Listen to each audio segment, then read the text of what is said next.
સ્વાગત છે। હું છું હેમલતા ત્રિવેદી। આપ જોઈ રહ્યા છો સ્ટાર ઇન્ડિયા ટીવી ન્યૂઝ। સત્યની વાતે સત્યની સાથે।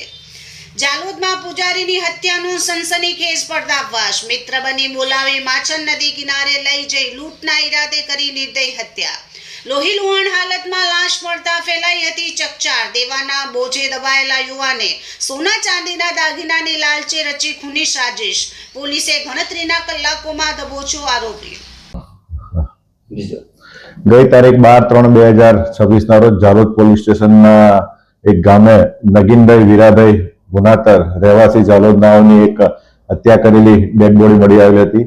જે અનુસંધાને જાલોદ પોલીસ સ્ટેશન ખાતે ખૂનનો ગુનો દાખલ કરવામાં આવેલો હતો। ત્યારબાદ આ ગુનાની તપાસ પોલીસ ઇન્સ્પેક્ટર શ્રી રવિ ગામિત સાહેબ નાઓ કરતા હતા।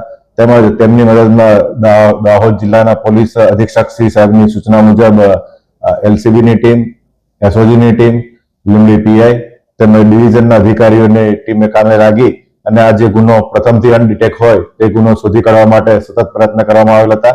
તેમજ આ ગુનાના કામે હ્યુમન ઇન્ટેલિજન્સ અને ટેકનિકલ સોર્સના માધ્યમથી આ ખૂનને અંજામ આપનાર ઈસમ અજય પરમાર જે રહેવાસી ડુંગરી ફળિયા જાલોદનો હોય તેને આ ગુનાના કામે અટક કરવામાં આવેલો છે અને આ ગુનાના કામે આરોપીનો મુખ્ય પૂછપરછ કરતા આરોપીનો હેતુ આ લૂંટ કરવાનો હતો।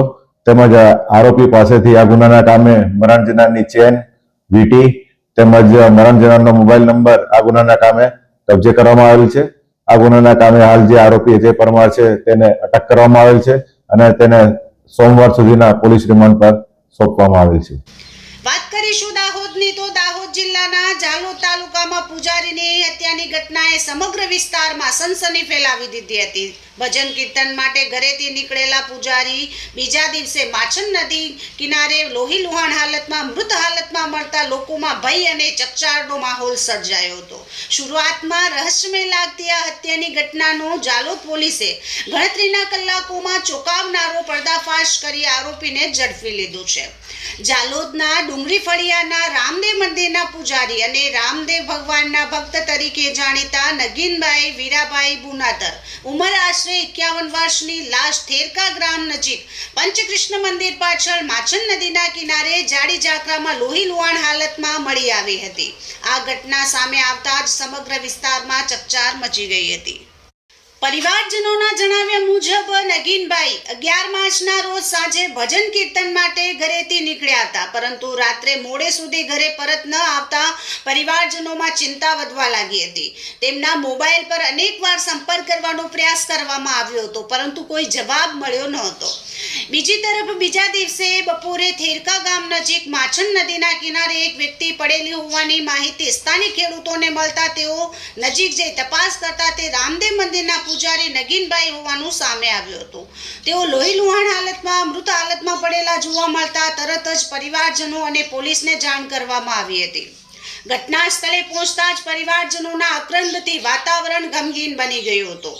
પોતાના સ્વજનને આ હાલતમાં જોઈ પરિવારજનો દુઃખથી તૂટી પડ્યા હતા। પોલીસ તપાસમાં બહાર આવ્યું કે અજયભાઈએ 2 મહિના પહેલા લગ્ન કર્યા હતા। લગ્ન અને દહેજના ખર્ચાને કારણે તેના પર ભારે દેવું થઈ ગયું હતું। ઉછીના લીધેલા રૂપિયાની માંગણી લોકો વારંવાર કરતા હોવાથી તે ભારે તણાવમાં હતો। અજયભાઈ નગીનભાઈને સારી રીતે ઓળખતો હતો અને જાણતો હતો કે તેઓ ગળામાં સોનાની ચેન, હાથમાં સોનાની વીંટી અને ચાંદીનું ગોળિયું પહેરતા હતા। આ દાગીના વેચી દેવામાં આવે તો પોતાનું દેવું ઉતરી જશે એવી લાલચે તેણે ખૂનની ભયાનક યોજના બનાવી। તેને નગીનભાઈને ઉછીના આપેલા પૈસા લેવા જવાનું છે કહી માનલીકુટા ગામે બોલાવ્યા। ત્યારબાદ માછન નદીના કિનારે એકાંત સ્થળે જઈ અંધારાનો લાભ લઈ લોખંડની હથોડીથી માથામાં ઘા કર્યા અને પછી ગળું દબાવી તેમની નિર્દય હત્યા કરી નાખી। ત્યારબાદ ગળાની સોનાની ચેન, હાથની સોનાની વીંટી અને ચાંદીનું ગોળિયું કાઢી લઈ ત્યાંથી ફરાર થઈ ગયો। જાલોદ પોલીસ, દાહોદ એલસીબી અને એસઓજીની સંયુક્ત કામગીરીથી આરોપીને ઝડપીને તેની પાસેથી લૂંટાયેલા સોના ચાંદીના દાગીના પણ જપ્ત કરવામાં આવ્યા છે। આમ જાલોદમાં પૂજારીની રહસ્યમય હત્યાનો ગણતરીના કલાકોમાં પર્દાફાશ થતા લોકોમાં આશ્ચર્ય સાથે રાહતનો માહોલ જોવા મળ્યો છે। ભક્તિ અને સાદગીભર્યા જીવન માટે જાણીતા પૂજારી સાથે થયેલી આ ક્રૂર ઘટનાએ સમગ્ર વિસ્તારમાં ભારે ચર્ચા જગાવી છે। Star India TV news Jhalod reporter Pankajbhai Pandit, જિલ્લા દાહોદ।